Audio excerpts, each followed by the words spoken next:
After the gains of the past several decades, the progress and prosperity of the continent may be at risk.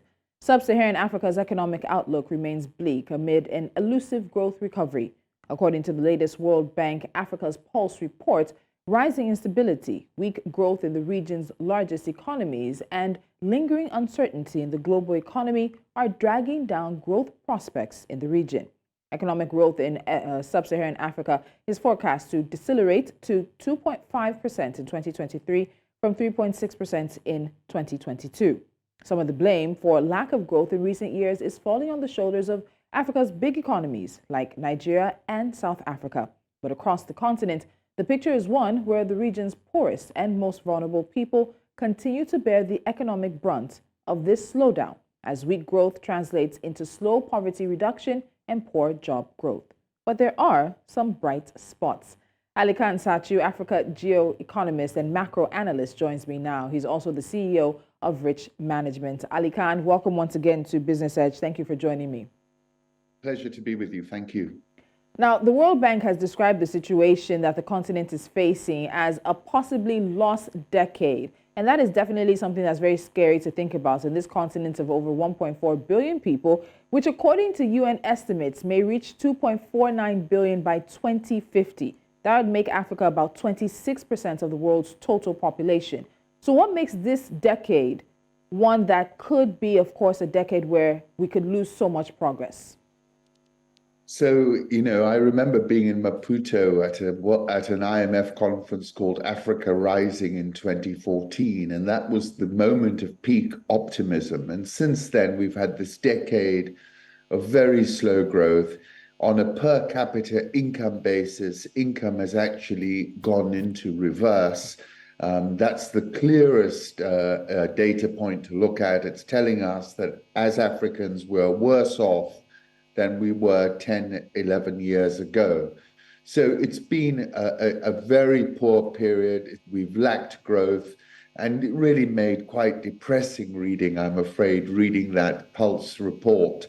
2.5% GDP growth this year. That's not keeping up with population growth, which you mentioned. The demographic story is really a very big macro story for the continent and for the world. But yes, I can't disagree with you. It was very disappointing reading. As you mentioned, the big elephants in the room, South Africa, Nigeria, Egypt, which was downgraded today to junk status by Moody's, have really not been pulling their weight and are under tremendous pressure. But the bright spots, yes, Ethiopia, notwithstanding all the political instability, is still maintaining positive above population growth. And then we have some of the East African countries and then some in the West as well. And we'll get to that conversation around the countries themselves, especially the big ones. But in terms of economic growth, as I said earlier, we're going to see a deceleration to 2.5% in 2023 and from 3.6% in 2022. But we can also be honest, that 3.6%, while it was relatively okay, wasn't exactly what the continent needed. And we know that these single digits, particularly the low single digit growth forecasts, have never been positive for us. In terms of the factors we're seeing that are responsible for this deceleration, let's get into that now, Ali Khan. We've gone through COVID-19. We're still going through the effects of the Russia-Ukraine crisis. But beyond that, what else do we see is responsible for us seeing growth in the sub-Saharan Africa region decelerate this year and into the next? So firstly, I would say it's the absolute debt load that African countries are now carrying and the amount of money they're having to set aside for debt service. So this is creating a vice-like squeeze on government finances. I think 26 in that report they mentioned, 26 countries are considered in debt distress. So my first point is it's the amount of debt. These balance sheets are shot to bits in many countries. And for now, we have not seen any silver bullet. We have not seen any big plan to repair those balance sheets. So what's happening is governments are spending more and more of their income on just paying interest and debt. And that is creating tremendous downside pressure on GDP growth. We've had obviously an unstable geopolitical environment, which hasn't helped the demand side for African exports. And then I think, the whole story of the last 10 years has been a failure of many of these countries to really embrace reform and reposition themselves for growth. And therefore, we remain in this slow lane across the continent. I think, we know what the silver bullets are. There is more trade, the African Free Trade Agreement, some kind of debt relief. We need these to all happen simultaneously and in the near future in order to get us back on a growth path. Okay, so as you mentioned debt, there was a question on that, but I really want to lay out that picture because African economies have to deal with debt issues as well in terms of this conversation that we've been having right now. But when we look at those debt issues, it's a big thing. The average debt ratio in Sub-Saharan Africa has almost doubled in just a decade, from 30% of GDP at the end of 2013 to almost 60% of GDP by end 2022. And repaying this debt has also become much costlier for African economies. The region's ratio of interest payments to revenue has more than doubled since the early 2010s and is now close to 4 times the ratio in advanced economies. As of 2022, more than half of the low-income countries in sub-Saharan Africa were assessed by the IMF to be at high risk of or already in debt distress. And so that's exactly the picture you're painting there. But I need to ask this question. We know the World Bank, the IMF, they're working with some, maybe not all of those in risk of debt distress or high risk already, to bring all of the debtors and creditors to the table, talk about restructuring, talk about renegotiation of these debts. Are we seeing any progress being made there? Because this debt is held not just internally, local factors, but also externally. China is there, but we're also being told that China is really not the largest holder of Africa's debt. So in terms of this conversation around African debt and a potential reversal in the continent's progress and prosperity, what's being done?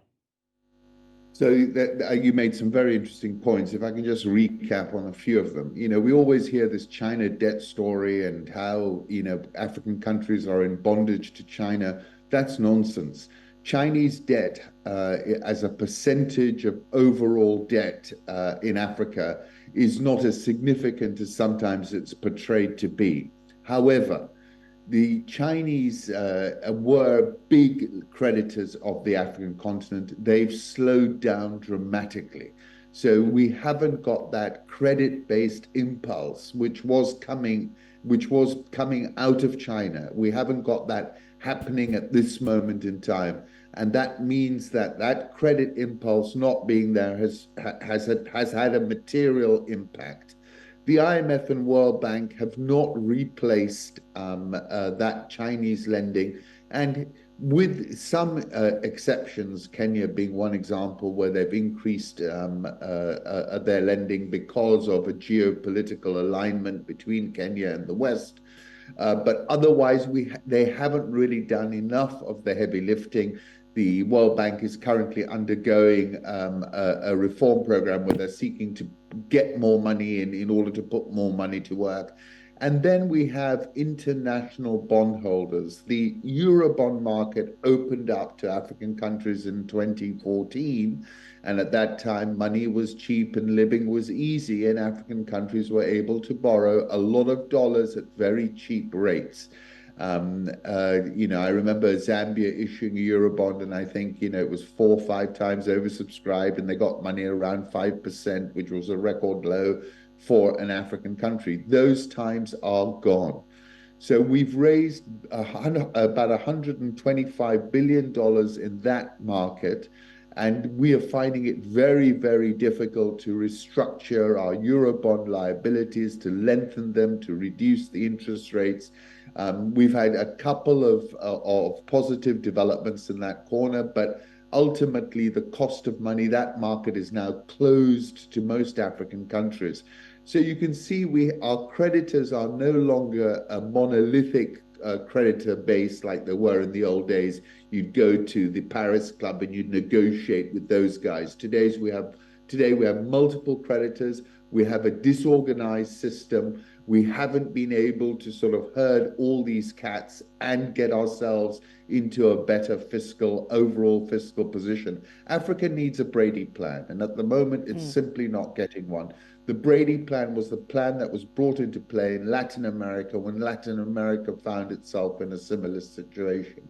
Unless we find some kind of relief on the debt side, I think we're going to struggle. And those 24 and 25 projections in that report look to me way too optimistic. But that's the nature of these reports. You know, they paint a grim picture, then try and, say that in the future it's going to get a lot better. Without debt relief, it's not getting any better. And we'll definitely look at what Africa's Pulse claims to be the bright spots. But let's focus on the countries now, because this report also makes mention of the fact that big economies in the Sub-Saharan African region are dragging down the growth of the entire region as a whole. We know that Nigeria and Angola are projected to grow at 2.9% and 1.3% this year. These top crude oil producers also have their fair share of economic challenges, resulting in low economic performance. So when we look at the peculiarities around both Nigeria and Angola and how significant their own economies are to the overall regional outputs, what do you make of it? And is it fair, really, Ali Khan, to say that we have these economies dragging the entire regional economy down, given the fact that we can all agree they are having their own internal struggles? So I agree that they're having their own internal struggles, but in the context of the overall sub-Saharan African or African GDP, Nigeria, South Africa, Angola make up a big component of that. And I think, if you look at the big countries, they make up about 55 to 60% of Africa's GDP. And therefore, the overall picture is in many respects set by them. To speak specifically to the two countries that you mentioned, Angola, I think, is making serious reform efforts. And I think part of the low growth is because they've been paying down debt, they've been restructuring their economy. And with the oil price currently where it is, I think they're in a strong position to resume a more aggressive growth curve in the coming years. So I would not, I think Angola actually is making the changes that are required. In Nigeria's case, you had this big bang reform program at the beginning of the administration, and then you've had a little bit of resiling from that position. I thought that big bang was exactly what was needed. And I thought, a single foreign exchange number would help with foreign investment, inward investment. It would help companies make those investments that Nigeria desperately needs. I think in both cases, it's a story of also refocusing on fossil fuels and increasing production for both Angola and for Nigeria. Although we've seen tremendous volatility in the oil price in the last 7 days, I think overall Russia and Saudi Arabia have wrestled control of that oil price away from the Americans and are going to gun for $100 again.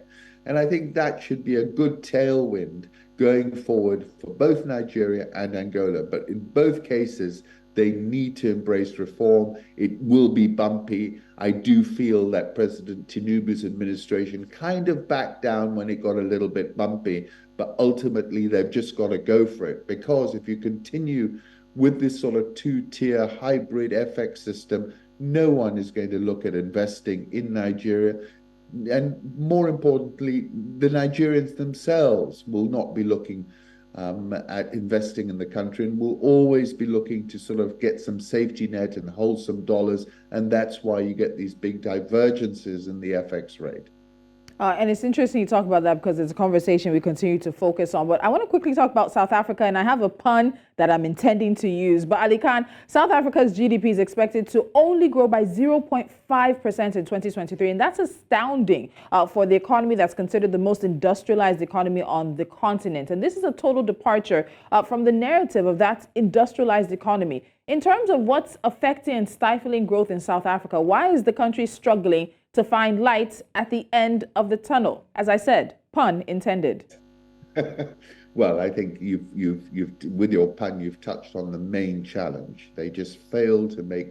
Look, firstly, let me recognize the fact that it is the most industrialized economy on the continent.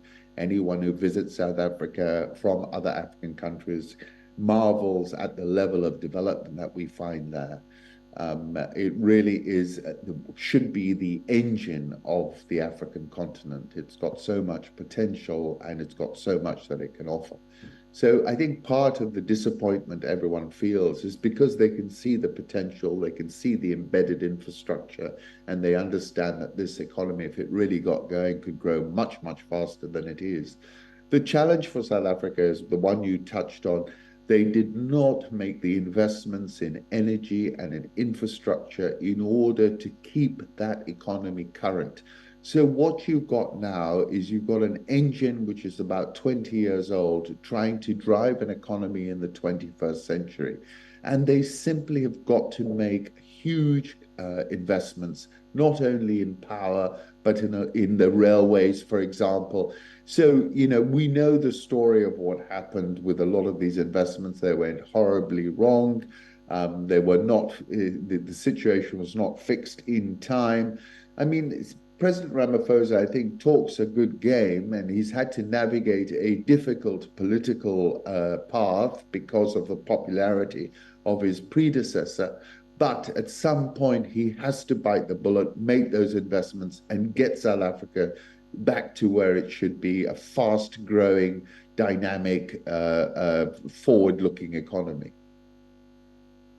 That stood out to me in this particular report, and that's 12 million. So up to 12 million young Africans enter the labor market across the region each year. And it just seems that these economies, our countries, have no clear-cut plans on how to create jobs for them. And when we put that 12 million side by side, Africa's projected growth rates, when we're looking at having 26% of the world's total population by 2050, it's also a very scary place to be. So in terms of job creation, in terms of trying to pull back from the precipice that we seem to be seeing in the Sub-Saharan Africa region, what do we do? 12 million young Africans every year entering the labor market, and it doesn't even look like the labor market is even able to absorb up to 2-3 million at a time. When I see these very sad images of our people in boats, many of them dying in the Mediterranean, that is a symptom of the disease you're referring to. People can't find, our young people can't find gainful employment, and they're prepared to go all the way across the sea in these rickety boats and risk their lives in order to try and find something to do.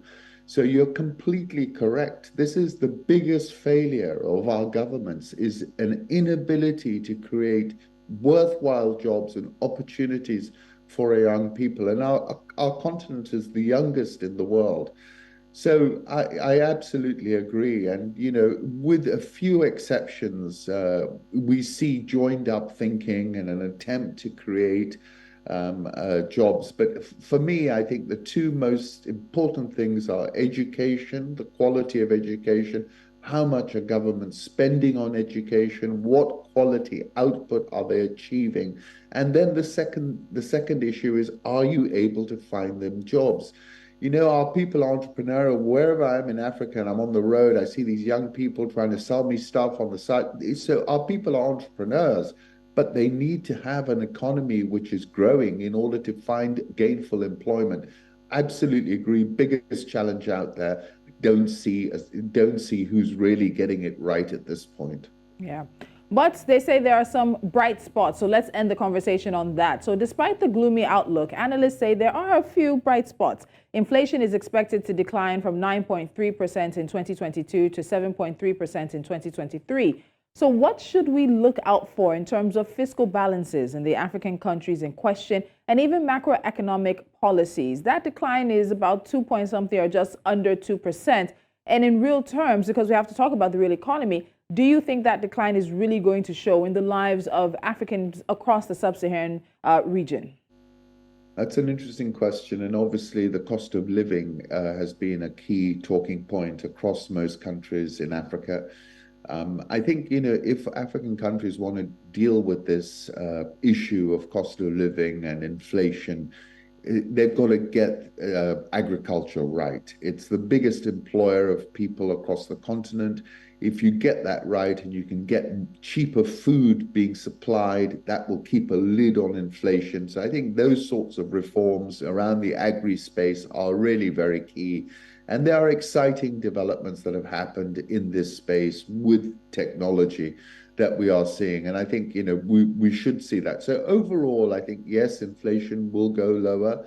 I think a lot will depend on currency performance because one of the big impulses for inflation is when the currency doesn't perform.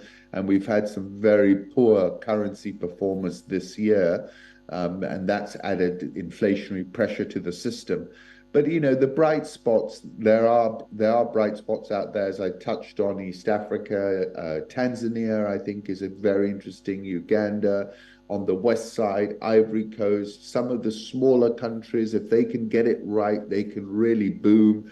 Counterintuitively, these guys can, if they do get it right, they should see very fast growth.